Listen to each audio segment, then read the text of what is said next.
Ok, olá para todos. Quero aqui dar as boas-vindas mais uma vez aos presentes e aqueles que, porventura, assistirão posteriormente, né? É o nosso terceiro encontro e está cada vez mais empolgante ler Machado de Assis a partir desses nossos encontros com a contribuição, né, dos participantes e que tem sido cada vez mais relevante e, enfim, enriquecedor, né? Hoje a gente vai estar ouvindo o André Manielli, que é um dos coordenadores desse grupo, e o tema de hoje é a retórica intelectual e política em Machado de Assis. Serão ah, ah, trabalhados dois contos aqui, né, sobre esse tema, que é a teoria do medalhão e evolução. Então, para a gente aproveitar ao máximo, né, o André, eu vou confessar uma coisa aqui. O André é um intelectual, tipo que quando eu me aproximo dele com algum tema, parece que ele já leu e se aprofundou em todas aquelas temáticas, né? Então eu tenho uma admiração pública, né, em relação ao André, porque tudo que ele faz é um trabalho muito bem feito, né? Uma condução muito minuciosa e respeitosa com a produção do autor, né? Então, a gente vai estar ouvindo aqui o André, que é o coordenador, mas é alguém que é extremamente competente em tudo que fala e faz, né, e produz. E não é uma rasgação de seda, é um reconhecimento que eu acho que é importante fazer aqui nesse momento. Então, sem mais delongas, para a gente aproveitar o máximo dessa noite, passo a palavra, portanto, ao André e, mais uma vez, boas-vindas a todos que estão chegando aí no nosso grupo para essa audiência. Então, André, com você. Beleza. Vamos lá, vamos começar. E eu evitei, tratando-se de grupo de leitura e estudo, de fazer um modelo de palestrão e ter uma coisa mais colada nesses contos do Machado, tá? De uma forma que evitasse ter uma característica de aula ou de palestra e a gente tivesse mais um trabalho em cima do texto mesmo do Machado, em torno desse tema, que é um tema relativamente difícil de se abordar, difícil no sentido de raro de ser abordado quando se trata de Machado, né? Que é esse da retórica intelectual e política. Basicamente do tema da retórica como um todo, em Machado. É difícil porque, às vezes, a gente somente tangencia a questão da retórica sem saber que está tratando dela, né? Quando você olha realmente para o que é retórica, dos problemas da retórica, você entende que toda a obra de Machado está atravessada por essa questão, né? Então, é isso que eu proponho fazer assim de partida, de me aproximar sobre o tema da retórica e depois entrar na questão desses dois contos do Machado. Quando eu estava trabalhando em cima desse tema, tiveram dois livros, e aí, para quem quer trabalhar literatura paralela, três livros sobre a obra do Machado, que eu posso recomendá-los para que vocês leiam, tá? Não como uma leitura para esse tema aqui, propriamente, mas para vocês aprofundando quando vocês quiserem. O primeiro deles, estou procurando aqui, mas não, acho que não está na mesa, está em outro lugar, é o do Faoro, do nosso intelectual, né, o Raimundo Faoro, Tudo bom? que ele, ele é mais conhecido pelo Donos do Poder, mas ele tem A Pirâmide e o Trapézio, que é um livro clássico sobre Machado, e é a principal referência que eu fui buscar, em que tem uma seção em que ele trata dessa questão sobre retórica e política em Machado, né? Esse livro do Faoro, ele um livro clássico, porém, o tema sobre a retórica eu achei muito mal escrito, propriamente. E o Faoro, como com seus vícios de advogado intelectual de antigamente, ainda que esteja criticando o beletrismo, a pomposidade da forma de escrever, da nossa tradição, ele mesmo é assim. Então, é uma leitura relativamente difícil de ser feita, esse livro do Paoro, só que é um em que eu me apoiei. Um outro é do Silviano Santiago, Uma Leitura nos Trópicos. Esse Silviano Santiago é um dos maiores críticos literários brasileiros, né? Esse livro é de 1978, mas ele tem um textinho que é de 1969, que é o segundo capítulo desse livro, chamado Retórica da Verossimilhança. Esse textinho eu não vou abordar na minha entrada aqui na conversa diretamente sobre esses contos. Eu só vou apenas sinalizar de partida como que essa questão da retórica da verossimilhança poderia ser uma entrada que não é aquela que eu vou fazer. Tá? Antes de entrar efetivamente, então, no tema, a partir de uma apresentação rápida do nosso Silviano Santiago, eu queria só sinalizar que tem um outro livro que poderia estar sendo abordado aqui, que é do João César de Castro Rocha, né, Por uma Poética da Emulação, Machado de Assis. Esse livro eu espero em algum momento a gente abordar e até chamar o João César para estar aqui conosco, né, e ter ou pelo menos alguma atividade de live, de conversação em torno desse livro, que é um livro mais recente de um crítico literário em plena atividade. Silviano Santiago também está vivo, em atividade, mas já é longevo, né? Então, são esses 3 livros que eu sugeriria como sendo aqueles que que podem ser de suporte para abordar o tema da retórica, né? Recuperando, o Pirâmide de Trapézio, do Raimundo Faoro, o Silviano Santiago, basicamente capítulo 2 de Uma Literatura nos Trópicos, Retórica da Verossimilhança, e o livro do João César de Castro Rocha sobre Machado de Assis, Por uma Poética da Emulação, tá bom?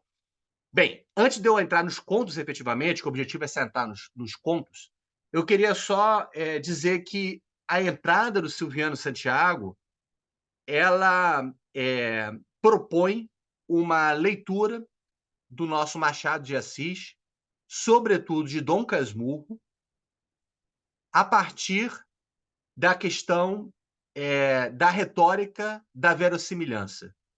O que seria isso?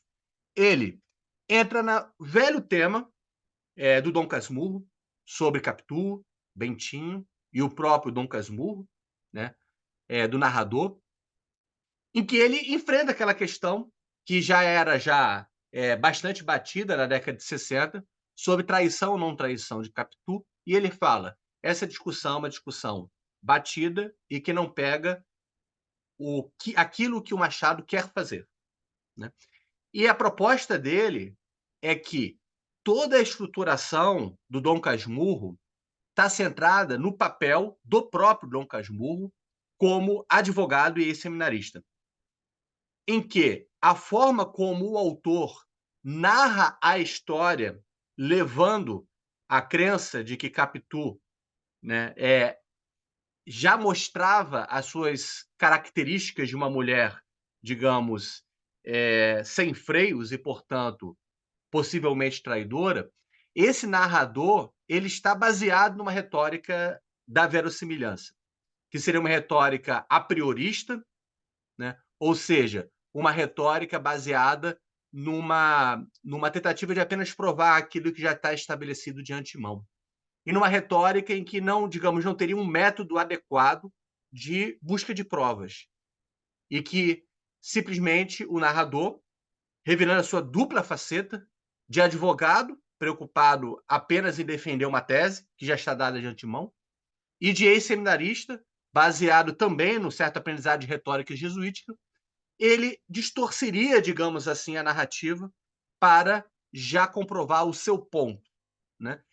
É uma argumentação do Silviano Santiago interessante, é um autor clássico, ele chega a recorrer ao próprio Platão, o Fedro, para falar o que é retórica e utilizar a posição do Platão, de crítica da retórica, aproximando Machado, por incrível que pareça, de Platão. É uma abordagem que eu achei interessante, que explicita a presença do tema da retórica em Machado como sendo aquilo que é criticado em Machado, e a gente vai efetivamente avançar nessa crítica que Machado faz a uma certa tradição de retórica. mas eu achei um texto, digamos, frágil em vários pontos, né? Por exemplo, a própria aproximação de Machado, de uma certa concepção de verdade, mais próxima do Platão, da crítica do Platão à retórica, eu achei forçação de barra e não adequada, tá? Mas fica aí uma sugestão de um caminho possível de abordar o tema da retórica, que não é aquele que eu estou fazendo aqui, tá? Feita essa consideração inicial, eu queria entrar efetivamente na leitura dos contos. Eu espero que vocês tenham tido a oportunidade de lê-los, pelo menos alguns deles, e eu vou acompanhando um pouco a narrativa, reconstruindo e pegando o argumento, digamos, do Machado nesses dois contos, que são Teoria do Medalhão, Diálogo e o Evolução. Tá? O Teoria do Medalhão, que é o primeiro texto, ele é um texto clássico, digamos assim. É um dos contos mais conhecidos, obviamente menos conhecido que um Alienista, por exemplo, mas é bastante mencionado, é, e, e muitos citam o Machado Contista, lembrando da Teoria do Medalhão, que é uma crítica bastante pesada, é, e é um conto não é um conto fácil de se ler, bastante pesada, no sentido de ir direto a um problema, que diz respeito à forma pela qual se constitui uma certa visão de intelectual, digamos assim, na sociedade do seu tempo, na tradição brasileira, que também é um certo perfil de profissional bem-sucedido. Então, é, a questão que a gente vai ver agora na teoria do medalhão a partir dessa imagem do medalhão, começar a desdobrar um pouco sobre como que ele está criticando uma certa forma de relação com, digamos, os saberes, o status e com a própria retórica no sentido amplo do termo. Para a gente começar a abordar efetivamente a teoria do medalhão, eu queria fazer uma definição rápida assim sobre o que é retórica, para que vocês pousem um pouco na coisa, né? Porque o termo retórica ele é um termo difícil de se aprender. Existe um uso do senso comum, que é aquele que a gente vai usar muito aqui, que é essa ideia de retórica como sendo a preocupação de persuadir alguém, né? De ser persuasivo. E nesse ponto de ser persuasivo, não haver um certo comprometimento com verdade, ou com provas, ou nada assim, né? Digamos que, se você tem um bom resultado na persuasão, isso já é suficiente. Uma boa parte desse conto que a gente vai acompanhar, e espero também que seja agradável esse acompanhamento, está tratando de um certo modo de retórica nesse sentido, né? É uma certa instrução que a gente vai ver do pai em relação ao filho sobre como se comportar para se dar bem na vida. Esse uso da retórica, nesse sentido de vencer na vida e ser persuasivo, é um certo uso de retórica que se identificava como muito existente na tradição intelectual brasileira, que, nos críticos a essa tradição, era herdada do mundo português, né?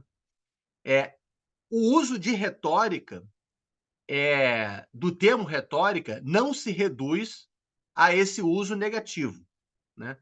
A gente poderia trazer a ideia de retórica num sentido muito mais positivo, como sendo a forma pela qual você argumenta para bem construir uma narrativa ou um discurso que tenha uma característica de probabilidade, verossimilhança, de persuasão ou de conhecimento. Nesse sentido, retórica é um instrumento sempre necessário quando você constrói um discurso, seja na forma oral, seja na forma escrita, né? Esse uso da retórica como sendo uma arte pela qual você argumenta, narra, busca convencer alguém ou persuadir alguém sobre determinada tese, ou até mesmo a arte pela qual se dialoga para chegar em um determinado consenso ou deliberação.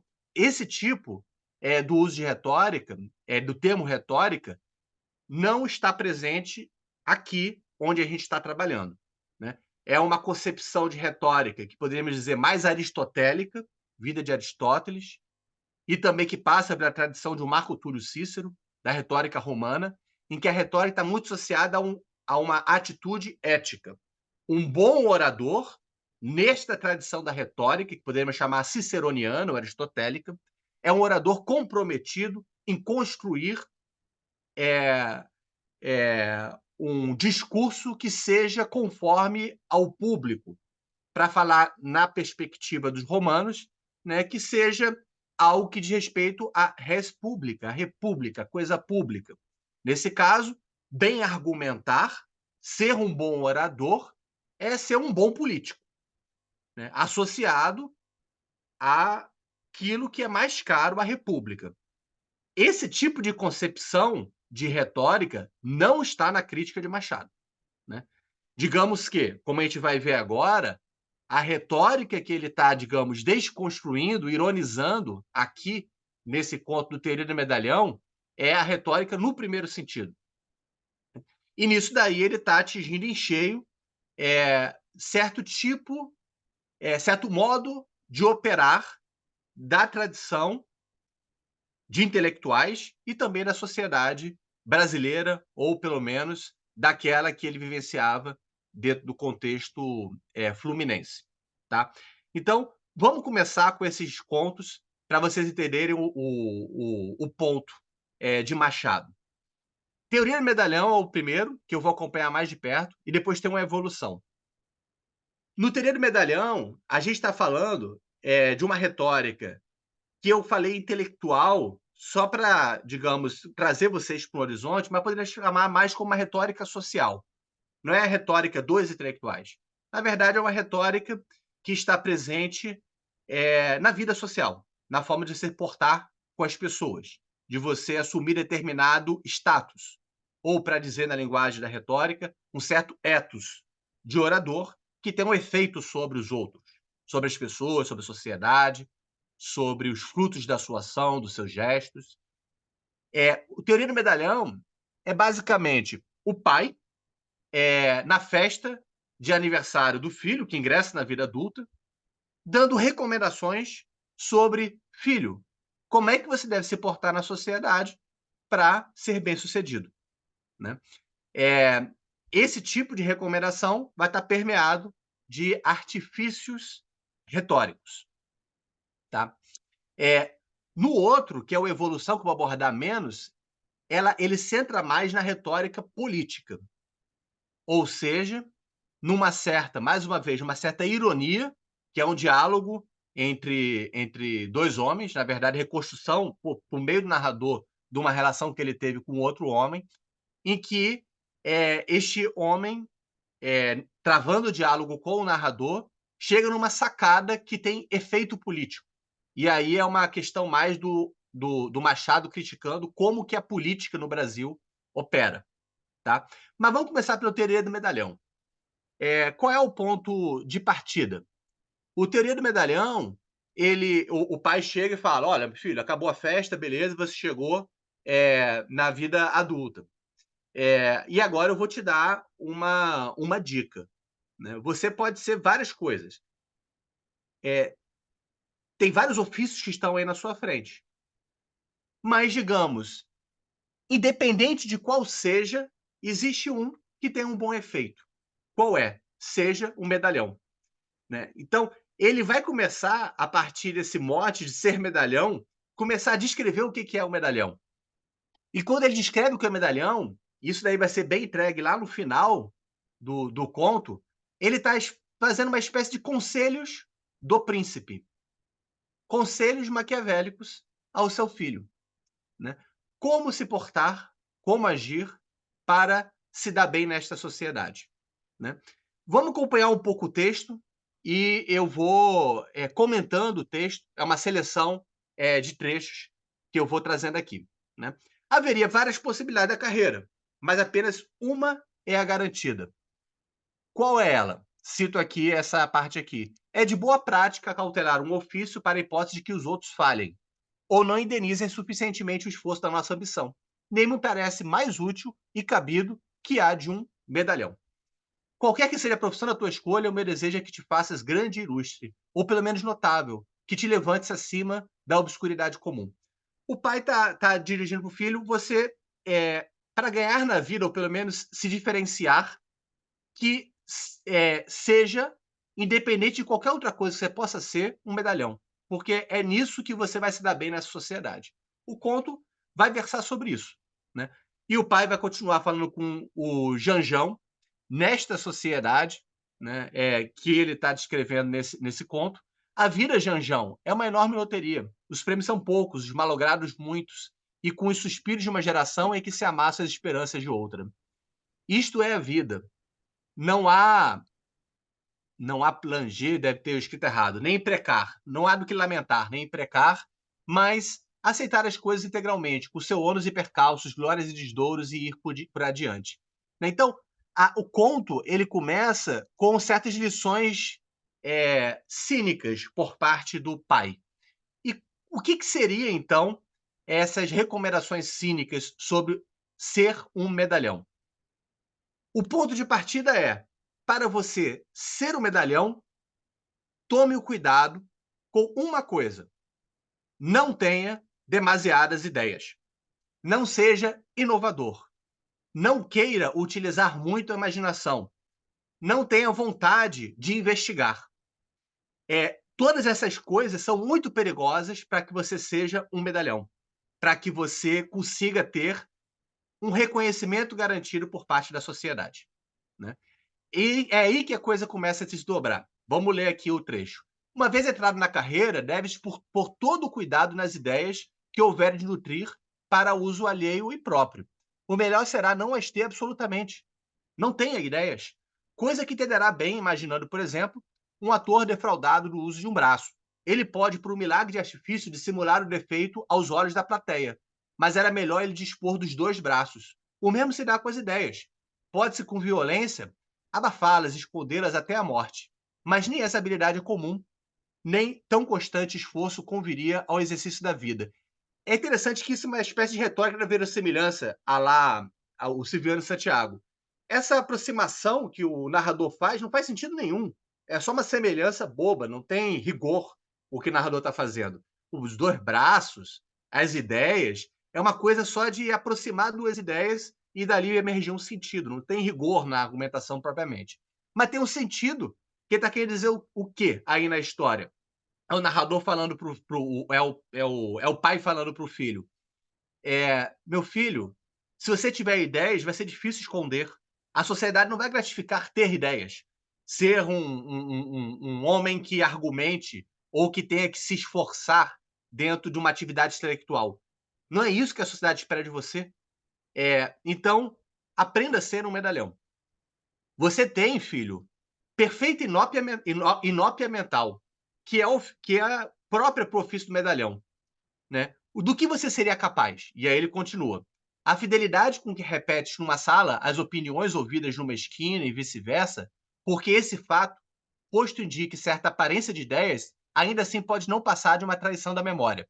O que ele está dizendo? Isso aqui não é um texto escrito, não, tá? São anotações para depois transformar em texto.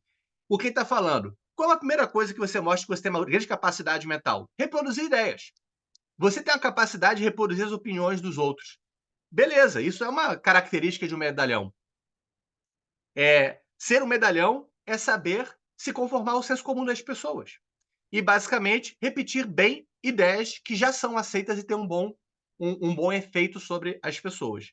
Ou seja, ser um medalhão é ser um bom retórico, no sentido do retórico que produz coisas que já são esperadas pelas pessoas e aceitas. E você não tem um grande esforço de persuadi-las. Esse é o primeiro ponto. Só que ele avança um pouco mais na coisa e fala sobre um aspecto da retórica que às vezes não é muito enfatizado, que é a retórica no corpo, no ethos, é a retórica no comportamento da pessoa. O medalhão não envolve somente saber argumentar não, fazer discursar bonito, mas ele também tem que se portar a partir de uma mise-en-scène, de uma encenação. E ele continua: não, não é só isso de reproduzir ideias. Refiro-me também ao gesto correto e perfilado com que usas expender francamente as tuas simpatias e antipatias acerca do corte de um colete, as dimensões de um chapéu, do ranger ou calar das botas novas. Eis aí o sintoma eloquente, eis aí uma esperança. Você é bom de fazer isso. Ou seja, de, digamos, construir um traje que já vai ter um efeito sobre as pessoas. Se preocupar apenas com as aparências e ter as aparências que dão um lugar, digamos, já reconhecido dentro da sociedade, né? As ideias são de sua natureza espontâneas e súbitas. Quando você tem ideias, elas afloram. E aí, qual é o problema? As ideias, se você exercita muito a sua mente, elas vão irromper, vão se precipitar. Isso pode causar o que na sociedade? Olha a crítica do Machado: instabilidade, pode gerar conflitos, pode gerar até uma busca de conhecimento. Só que a nossa sociedade não quer isso. A nossa sociedade quer a paz da estabilidade de ideias já aceitas. E é aí que ele fala: tome cuidado, não suscite ideias. Aí ele continua: daí a certeza com que o vulgo, cujo faro é extremamente delicado, distingue o medalhão completo do medalhão incompleto. O medalhão completo é aquele que ainda tem algum tipo de faro de ideias existentes. Como impedir que as ideias surjam? Aí ele continua ali falando: é lançar mão de um regime debilitante. E ele começa a fazer recomendações. Lê compêndio de retórica para aprender a fazer discurso bonito, ouve certos discursos, e ele começa a dar recomendações, que eu não vou entrar aqui em detalhe, sobre que jogos são melhores ou não para que os indivíduos aprendam o quê? Entrar no jogo social. Entrar no jogo social com o mínimo de reflexão possível. E aí ele até fala: natação não é bom, equitação e ginástica não é bom, porque acalma a mente e faz com que você depois consiga, de repente, turbiná-la e começar a pensar, a ter ideias. Não, não, não. Vamos evitar isso, né? E aí ele chega e continua dizendo: o bilhar é excelente. Por que o bilhar é excelente? Mesmo que seja um esporte. Eu não vou entrar em detalhe aqui, depois vocês podem, se vocês tiverem ido, entrar mais em detalhes nisso. Porque as pessoas, quando estão no bilhar, elas tendem a ter a mesma opinião sobre o taco. O que ele está falando? Está ironizando sobre por que o bilhar não é um problema. Porque as pessoas normalmente têm a mesma opinião. E o que o medalhão, o que faz o sucesso de um medalhão? Basicamente, reproduzir a opinião que a maioria das pessoas tem, né, e gerar um mínimo de curiosidade para seguir adiante. E aí ele fala: o passeio nas ruas é bom ou não é bom, meu filho? É bom, mas evite andar só, porque andar só leva à introspecção. É melhor você andar acompanhado. A solidão é a oficina das ideias, e o espírito deixado a si mesmo, mesmo que esteja na multidão, pode adquirir uma atividade. Então faça o quê? Não ande solitário, ande com os outros. Frequentar livrarias pode ser perigoso, porque você pode ter curiosidade, pode buscar conhecer. Mas beleza, frequente livrarias, porque desde que você use as livrarias para o quê? Aí ele continua: vai ali falar do boato do dia, da anedota da semana, de um contrabando, de uma calúnia, de um cometa, de qualquer coisa. Quando não prefiras interrogar diretamente os leitores habituais das belas crônicas de Mazade. 75% desses estimáveis cavalheiros repetir-se-ão as mesmas opiniões. E essa monotonia de emitir sempre as mesmas opiniões e reproduzi-las, ou seja, está sempre no senso comum, ela é aquilo que cabe a um bom medalhão. Com esse tipo de regime de medalhão, você vai conseguir, digamos, se disciplinar a não fazer nada mais do que reproduzir discursos com bom efeito social. E com isso, né, você vai evitar o caminho perigoso. Qual é o caminho perigoso da teoria do medalhão? Ingressar, ter vontade de conhecer, de investigar, né? É, aí, até aí ele está falando zombando o tempo todo, né, com essa figura do medalhão, falando: seja simples, não complique, não desenvolva demais as coisas, mas isso não quer dizer que você não tem que ter estilo. E aí entra uma característica muito própria da intelectualidade de origem ibérica, né, que foi muito criticada na tradição, que é o uso dos ornamentos no discurso. Meu filho, você pode empregar sim adornos no discurso. Você tem que ser simples nas ideias, no sentido de não querer desdobrar demais conceitos, nada disso. Mas use bons ornamentos. E aí ele continua. Podes empregar umas quantas figuras expressivas, a Hidra de Lerna, a cabeça de Medusa, o tonel das Danaides, as asas de Ícaro e outras, que românticos clássicos e realistas empregam sem escrevi errado, sem alguma coisa, quando precisam delas. Ou seja, empregam sempre quando precisa. Sentenças latinas, ditos históricos, versos célebres, brocardos jurídicos, máximas, é de bom aviso trazê-los contigo, para os discursos de sobremesa, de felicitação ou de agradecimento. Então, os discursos entram na vida social para os momentos em que você vai citar uma frase latina, uma máxima, na sobremesa, na festinha, no discurso de homenagem, no agradecimento. Isso é um medalhão. É aquele que vai usar uma retórica que é a retórica da vida social, a retórica para conseguir ocupar espaços, ter reconhecimento. Aí ele zombando, né? Caveant consulis. É uma expressão pequena que é, que reduz a frase caveant consulis nequid res publica detrimente caperet. É, é, que é basicamente é, se dirigindo ao consulado, aos cônsules, isso é da República Romana, falando para evitar que tenha grandes estremecimentos da República, né? Então, é um bom fecho do artigo político. O mesmo diria, se você quer a paz, né, civis pacem para bellum, que se prepare para a guerra. Né? Então, ele está falando o uso dessas frases latinas que dão um adorno, né, para as pessoas dizerem, uau, como ele é culto. Alguns costumam renovar o sabor de uma citação, intercalando-a numa frase nova, original e bela. Mas, meu filho, tome cuidado de querer fazer coisas novas. Você pode acabar com isso indo por mau caminho. Melhor é você utilizar as frases que todo mundo aceita, frases feitas, locuções convencionais, fórmulas que sejam adequadas para as pessoas.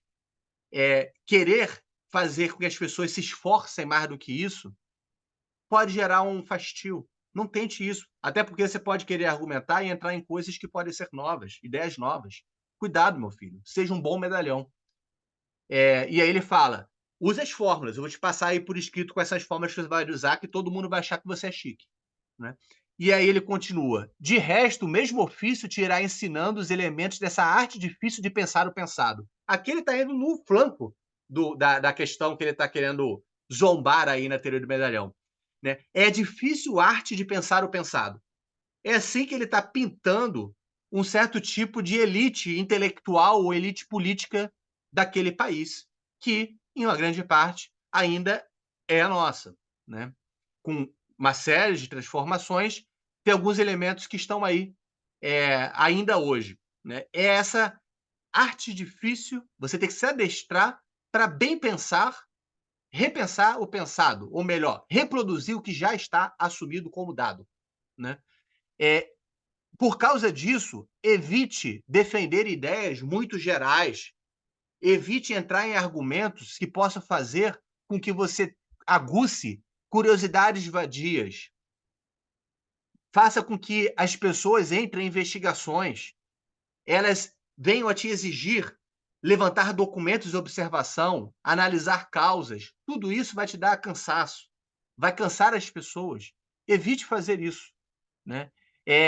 Procure somente utilizar as palavras de uma forma em que elas não levem à reflexão, não levem a ingressar no interesse, numa curiosidade por conhecer efetivamente as coisas. Né? Quando você bem usa Tu poupas a teus semelhantes todo esse imenso aranzel. Tu dizes francamente: antes das leis, reformemos os costumes. Isso é um exemplo dele. Ah, entre numa querela sobre leis, você faz uma frase de efeito e para a conversa. Antes das leis, reformemos os costumes. O que é isso? Não importa. As pessoas já vão aceitar isso e pronto, acabou a conversa. Né? E você para a argumentação ou a necessidade de justificação por meio de uma frase de efeito. Né? Aí o filho fala: ah, pai, mas assim parece que você está condenando todos os processos modernos. O que seriam os processos modernos? É a argumentação científica, a prova científica. O que ele está demarcando aqui nesse conto? Tudo isso daí é aquilo que está na nossa tradição. A tradição dos juízes consultos. É só você olhar até hoje um juiz falando, está permeado disso. Juízes, advogados, pessoas formadas de direito estão permeados por esse tipo de tradição retórica. Né? Intelectuais também no universo acadêmico também fazem isso, em maior ou menor grau, dependendo da profissão. E aí ele fala, tá, mas e os processos modernos, e a ciência? Aí ele vai começar a zombar como que esta tradição de retórica se aproveita dos discursos científicos importados. Aí ele fala, condeno a aplicação dos processos modernos. Ou seja, condeno o uso da ciência, efetivamente, mas louvo a denominação. Ou seja, use palavra boca para fora, mas não entra em usar efetivamente a coisa. O mesmo direi de toda a recente terminologia científica. Deves decorá-la. Conquanto o rasgo peculiar do medalhão seja uma certa atitude de Deus, término, ou seja, terminar com tudo, é o sentido de encerrar com as coisas, as ciências, elas evoluem. Elas são obra do movimento humano. Como tens de ser medalhão mais tarde, convém saber utilizar as armas do seu tempo. Vai que isso cola mais para frente. Aí você tem que já saber usar as armas da ciência, que é aquilo que as pessoas aceitam. Então, de duas, uma. Ou essas ideias estarão usadas e divulgadas daqui a 30 anos, ou conservar-se-ão novas. No primeiro caso, se as ideias estiverem divulgadas, você vai dizer, ah, elas são minhas, eu já usei. Ah, então, entra na moda científica, porque se ela tiver como assumida, depois você fala, eu usei essas palavras, estou usando essas palavras. Já no segundo caso, você já pode é, ter a coquetice de as trazer, para mostrar que também é pintor. Ou seja, mesmo que a ideia não seja muito bem estabelecida, você está sendo coquete, você está utilizando as frases da moda, você está mostrando que você está antenado nas coisas, que você sabe pintar ideias. Então, use. De otiva, com o tempo, irás sabendo a que leis, casos e fenômenos corresponde toda essa terminologia. Porque o método de interrogar os próprios mestres e oficiais da ciência nos seus livros, estudos e memórias, não faça isso, meu filho. É tedioso e cansativo fazer ciência, fazer atividade crítica, fazer estudos aprofundados sobre obras de ciência, sobre filósofos. Não faça isso. É tedioso e cansativo. Traz o perigo de inocular ideias novas e é radicalmente falso do ponto de vista da nossa teoria do medalhão. Né? Acresce que no dia em que viesses a senhorear-te do espírito daquelas leis e fórmulas, serias provavelmente levado a empregá-las com uma tal ou qual comedimento como a costureira. Que, segundo o poeta clássico, quanto mais pano tem, mais pouco corte, menos monte e alardeia de retalhos. E esse fenômeno, tratando-se de medalhão, é que não seria científico. É bem obscura essa passagem. O que está querendo dizer? Quando você domina a ciência, você pode economizar palavras. É que nem a costureira. Quando ela domina tecer as coisas, você pode poupar o corte. Você não precisa encher de retalhos. Ele está indo exatamente no ponto de uma tradição beletrista que ornamenta discursos que o uso da atividade, dos argumentos, das obras filosóficas, dos autores, as citações, o uso das modas científicas é feita como ornamentos e que você vai enchendo aquela coisa, o discurso de retalhos. E você não economiza. Por quê? Porque não tem fundamento. É puro e simples medalhão. É medalhice.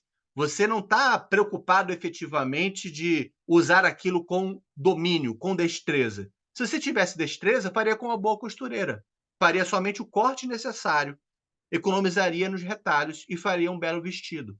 Um vestido, digamos, no ponto. Mas não é isso que o medalhão tem que fazer. Até porque dá trabalho, é tedioso se aprofundar e dominar essas obras de ciência e de filosofia. E a sociedade não vai gratificar isso. Isso gera instabilidade, entedia as pessoas. Você não vai chegar muito longe com isso, meu filho. Não gaste energia nisso. Aí ele continua falando sobre publicidade. E quais são os benefícios da publicidade do medalhão?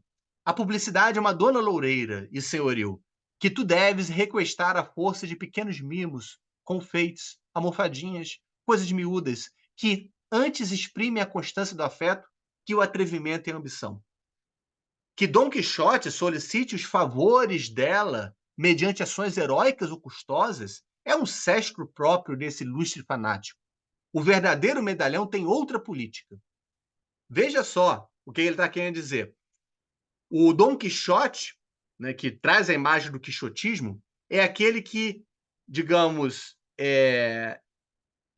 traz a figura do, do intelectual, entre aspas, né, dessa figura da criação discursiva, ficcional, que tem uma dimensão heróica e também não é levada a sério, né, que é tido como um desajustado. O que ele está querendo dizer? Não entre em ações heróicas, que são custosas. Mime as pessoas. Isso que vale. A publicidade. Faça boa publicidade de si mesmo. Em vez de fazer atitudes heróicas, dê pequenos mimozinhos, confeites, agrade, fale aquilo que a pessoa quer, né? Uma mão molha a outra. E assim você vai se dar bem na vida, querido. Você tem 21 anos, 45 anos, você já vai estar no top da sociedade.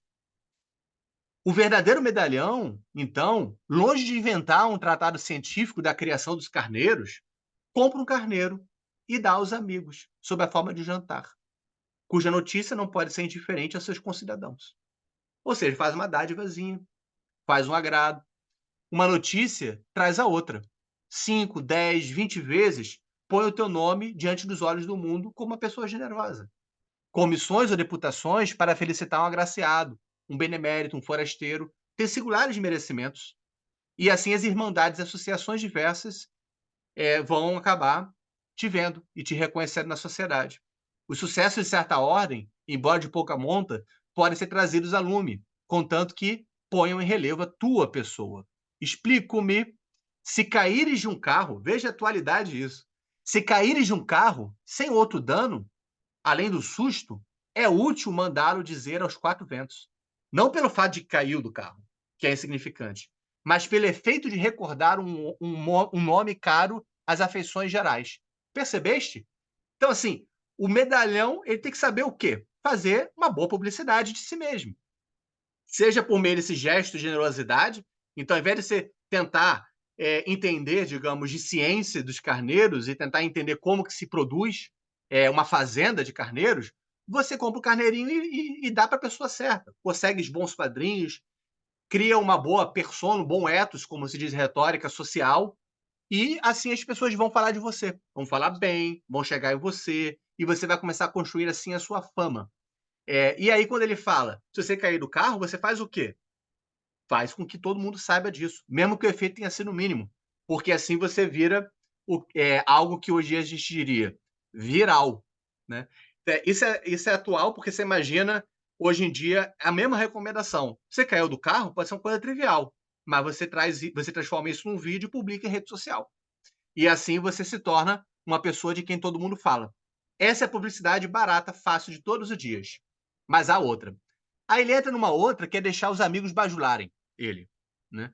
É essa de deixar. Boa noite, Heber. Eu só vi agora. Deixar os amigos bajularem dele. Fazer estátuas, monumentos e tal. Então a gente está caminhando para o final do conto. Quando ele chega nisso, dos amigos, de deixar que os amigos tragam ele para cerimoniais e que assim ele vai sendo cada vez mais louvado, reconhecido, ele começa a ver, é aí que o medalhão se fez. na sociedade. É difícil com o tempo, é difícil, come tempo mesmo. É difícil, come tempo, ou seja, exige tempo ser medalhão, meu filho, porque o filho fala assim: "Pô, mas é difícil". É difícil, come tempo, muito tempo. Leva anos, paciência, trabalho e felizes os que chegam a entrar na terra prometida. Os que lá não entram, engole-os a obscuridade. Mas os que triunfam, e tu triunfarás, creme, só então poderás dizer que está fixado. Ou seja, que conseguiu uma posição garantida na vida. Comece nesse dia a tua fase de ornamento indispensável, de figura obrigada, de rótulo. Quando o cara se fixou com o medalhão, aí pronto, aí o cara está garantido na coisa. O ornamento indispensável, figura obrigada, rótulo, ou seja, todo mundo fala e todo mundo busca. Acabou-se a necessidade, quando você conquistou a figura do medalhão completo, acabou-se a necessidade de farejar ocasiões, comissões, irmandades, ficar tentando catar publicidade de si mesmo, buscar um lugar ao sol. Você não vai precisar mais. Elas virão, as pessoas virão ter contigo, com seu ar pesadão e cru, de substantivos dessubstantivados. E tu serás o adjetivo dessas orações opacas, o odorífero das flores, o anilado dos céus, o prestimoso dos cidadãos, o noticioso e suculento dos relatórios. Todos irão te elogiar. Né? E aí ele faz uma frase que é difícil de se entender, eu não vou focar aqui, a gente pode conversar depois, e isso é o principal, porque o adjetivo é a alma do idioma, a sua porção idealista e metafísica. Já o substantivo é a realidade nua e crua, é o naturalismo do vocabulário. O que ele está querendo dizer? Quando as pessoas começam a dizer de você a partir de adjetivos substantivados, é porque você virou o cara na sociedade. Né? E a partir disso, você se fixou. Toda a questão é não infringir as regras e obrigações capitais. Pode-se pertencer a qualquer partido. Aí ele começa a falar da política. E a respeito da política, olha, evite se perder defendendo uma ideia só. Né? Você evite isso. Você pode pertencer a qualquer partido, liberal, conservador, republicano, ultramontano, tudo vai. Com a cláusula única de não ligar nenhuma ideia especial a esses vocábulos e reconhecer somente a utilidade do tibolete bíblico. Siga as oportunidades políticas e não se fixe demasiado num vocabulário, para você conseguir escorregar segundo as circunstâncias da política e conseguir seus bons gabinetes, suas boas posições. E ele continua na política com uma recomendação muito interessante, bem maquiavélica, que o próprio Raimundo Faoro explora, né, no capítulo dele. Quanto o que você vai falar, quanto à matéria dos discursos, tens a escolha, ou os negócios miúdos ou a metafísica política. Mas prefira a metafísica. Os negócios miúdos, força é confessá-lo, não desdizem daquela chateza de bom tom, própria de um medalhão acabado. Mas, se puderes, adota a metafísica. É mais fácil e mais atraente. Né? Se você entrar em especificidades, você só vai atrair poucos. Então, não entre em especificidades. Um discurso de metafísica política apaixona naturalmente os partidos e o público. Chama os apartes e as respostas. E depois não obriga a pensar e a descobrir. Né? Então, se você vai para o discurso mais metafísico, você evita que você entre em certas querelas, especificidades e ganhe um público mais amplo. Né? E apaixona as pessoas, as comove. Nos termos da retórica, move o patos dela, né? As paixões das pessoas. Né? Então, com isso, você também evita que tenha que pensar e também fazer com que se descubra alguma coisa. Nesse ramo dos conhecimentos humanos, tudo está achado, formulado, rotulado, encaixotado. É só você organizar essas coisas reproduzindo o já pensado. Né? Em todo caso, não transcendas nunca os limites de uma invejável vulgaridade. Mantenha-se no vulgo e você fará bem o seu trabalho. E na filosofia, o que você faz? A mesma coisa que na ciência. No papel e na língua, alguma filosofia. Na realidade, nada. Usa um termo como filosofia da história, todo mundo vai dizer, uau, um grande pensador, porque era a palavra da moda, a ideia de progresso. Né? mas proíbo-te que chegues a outras conclusões que não sejam já achadas por outros. Foge a tudo que possa cheirar reflexão, originalidade, etc, etc. E ele termina a coisa quando o filho chega e fala: "Não, mas e aí, você tem que botar a pose de sério?" Aí ele: "Não, não é necessário ser tão sério assim. Há espaço para o bom humor." E ele termina com essa com, com essa questão sobre o uso das paixões na retórica. Medalhão não quer dizer melancólico. Um grave pode ter esses momentos de expansão alegre, somente. E aí, o melindroso é você conseguir bem compor a seriedade com a alegria. E aí ele continua: "Veja bem, somente não deves empregar a ironia."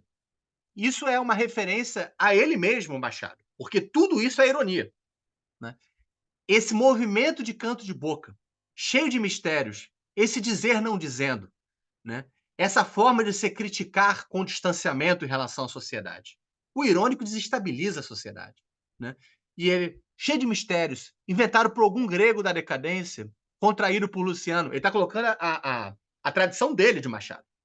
Transmitido por Swift e Voltaire, feição própria dos céticos e dos desavisados, né? É Machado falando dele mesmo, né? Não, não use a ironia. Use antes a chalaça. A nossa chalaça amiga, gorducha, redonda, franca, sem biocos nem véus, que se mete pela cara dos outros, estala como uma palmada, faz pular o sangue nas veias e arrebentar de risos suspensórios. Usa a chalaça, ou seja, usa, se você quiser o humor, utilizar aquele humor mais rasgado e não usar a ironia, que é o humor de canto de boca, o humor intelectualizado. Usa a chalaça. Você olha para a política brasileira, aí sabe que a presença da chalaça, nos termos do nosso Machado, é muito mais é muito mais aquilo que se espera de um político medalhão do que o uso de um humor fino, sério, à la inglesa, né? É o à la francês.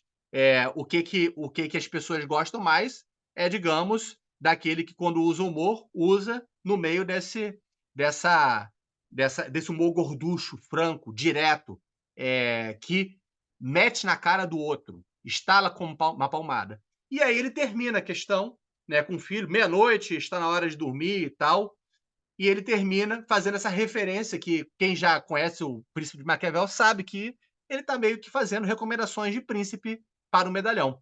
Guardadas as proporções, a conversa dessa noite vale o Príncipe de Maquiavel, né? E com isso ele termina o Teor do Medalhão, né, que é uma obra de um sarcasmo em relação aos costumes da sociedade da época e da sociedade brasileira como um todo, que é absolutamente brilhante. Eu não vou me estender aqui, quero escutar vocês. Eu só queria só sinalizar o Evolução. Não sei se vocês chegaram a ver, que é um pouquinho menor e mais simples. E a questão do Evolução tem essa continuidade em que você tem um político, que é um político muito bem estabelecido, na verdade, um cara da alta sociedade, é muito bem estabelecido, e o narrador, o cara que conta a história, um dos personagens que está narrando a história, ele é o cara que é, tem um trabalho mais de engenheiro, digamos, de construtor, de engenheiro, de conceber as coisas de forma científica. E o, e o nosso o conto vai mostrando os encontros entre esse narrador com o outro cara. E o narrador, ele chega a utilizar uma frase que é um gatilho, é uma intuição, um insight para o bom vivant, que é quando ele fala que na sociedade brasileira, a grande questão seria as ferrovias, né? Conseguir articular todo o território por meio das ferrovias. A sacada dele, do conto, nesse conto Evolução, Machado está falando sobre, digamos, a ideia de progresso, né? Tá zombando com a ideia de progresso, de evolução, esse discurso do progresso que existe na sociedade.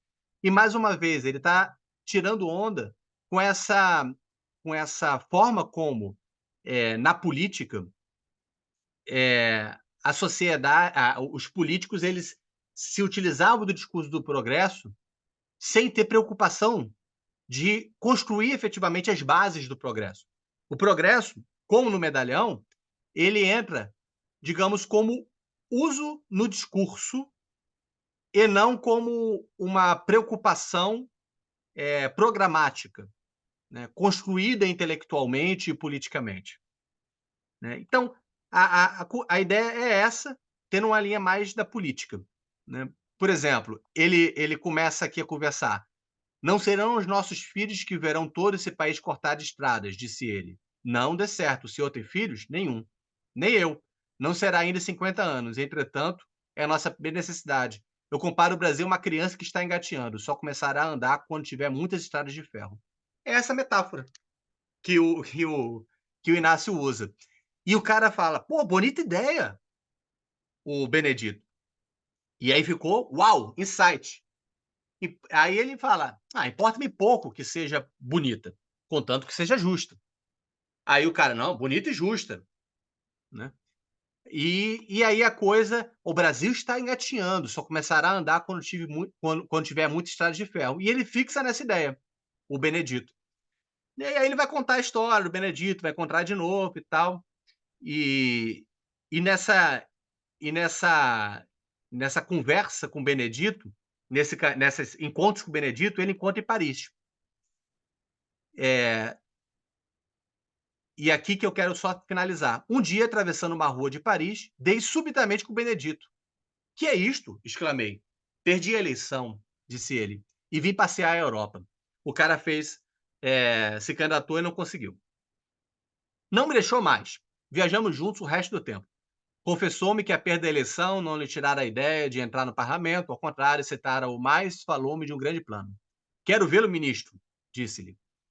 Benedito não contava com esta palavra, o rosto iluminou-se-lhe, mas disfarçou depressa. Não digo isso, respondeu. Quando, porém, seja ministro, creia que serei tão somente ministro industrial. Estamos fartos de partidos. Precisamos desenvolver as forças vivas do país, os seus grandes recursos. Lembra-se do que nós dizíamos na diligência de Vassouras? O Brasil está engateando, só andarás com estrada de ferro. Tem razão, concordei um pouco espantado. E depois de 2 anos, cadê o capitalismo? E o próprio Inácio fica se dedicando a digamos, aos projetos de estrada. É um engenheiro. E o Benedito só fica preocupado somente com as ideias em torno, com coletar uma coisa ali e aqui, sem se preocupar realmente em fazer um plano de construir o país atravessado por estradas de ferro. Depois ele encontra de novo o Benedito e fala: contei-lhe algumas particularidades técnicas sobre a estrada de ferro que ele ouviu distraidamente, ou porque a minha narração fosse em extremo complicada, ou por outro motivo. Quando acabei, disse-me que estimava ver-me entregada ao movimento industrial. Era dele que precisávamos, e a esse propósito fez-me o favor de ler o exórdio do discurso que devia proferir dali a dias. Está ainda em borrão, explicou-me, mas as ideias ficaram capitais. E começou. O Benedito criou um discurso a partir da ideia do Inácio. No meio da agitação crescente dos espíritos, do alarido partidário que encobre as vozes dos legítimos interesses, permitir que alguém faça ouvir uma súplica da nação. Senhores, é tempo de cuidar exclusivamente, notai que digo exclusivamente, dos melhoramentos materiais do país. Não desconheço o que se pode replicar. Dir-me-eis que uma nação não se compõe só de estômago para digerir, mas de cabeça para pensar e de coração para sentir. Respondo-vos que tudo isso não valerá nada ou pouco, se ela não tiver pernas para caminhar. E aqui repetirei o que, há alguns anos, dizia eu a um amigo em viagem pelo interior. O Brasil é uma criança engatinha, só começará a andar quando estiver cortado estradas de ferro. Ou seja, ele faz a metáfora orgânica, a desenvolve e diz que ele que contou para o Inácio essa frase, enquanto que foi o inverso, foi o Inácio que disse para ele. Não pude ouvir mais nada e fiquei pensativo. Mais que pensativo, fiquei assombrado, desvairado diante do abismo que a psicologia rasgava aos meus pés. Este homem é sincero, pensei comigo. Está persuadido do que escreveu. E fui por aí abaixo até ver se achava a explicação dos trâmites porque passou aquela recordação da diligência de Vassouras.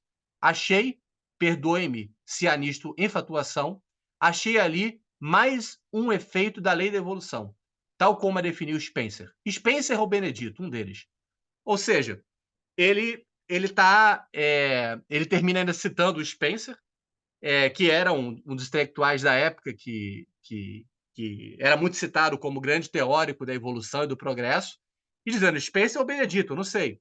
É, zombando esse tipo de uso das palavras, das citações, de uma forma somente a ornamentar ou a persuadir as pessoas, sem nem mesmo saber de onde vêm as coisas. E aí o caso do Benedito citar o Inácio, com quem travou a conversa, e se apropriando da conversa, dá ainda um sabor a mais nessa visão, digamos, oportunista do político, que o próprio Machado está retratando, né? E com isso, a gente tem dois contos. Quase toda a obra do Machado poderia ser atravessada por essa discussão sobre retórica, que traz a linha crítica que o Machado tem em relação à forma como a intelectualidade e a relação com o saber se estabelecia na época, né? Tanto do ponto de vista do bachadelismo, quanto do ponto de vista da política, né? O primeiro traz a figura do medalhão e o segundo traz essa visão de como que na política os discursos são construídos por meio dos mesmos artifícios, né? Feita essa análise desses dois exemplares da forma como Machado compreende a retórica intelectual e política, eu queria escutar um pouco vocês e conversar a respeito desses contos e saber o que vocês pensam a respeito dessa análise, dessa interpretação de Machado.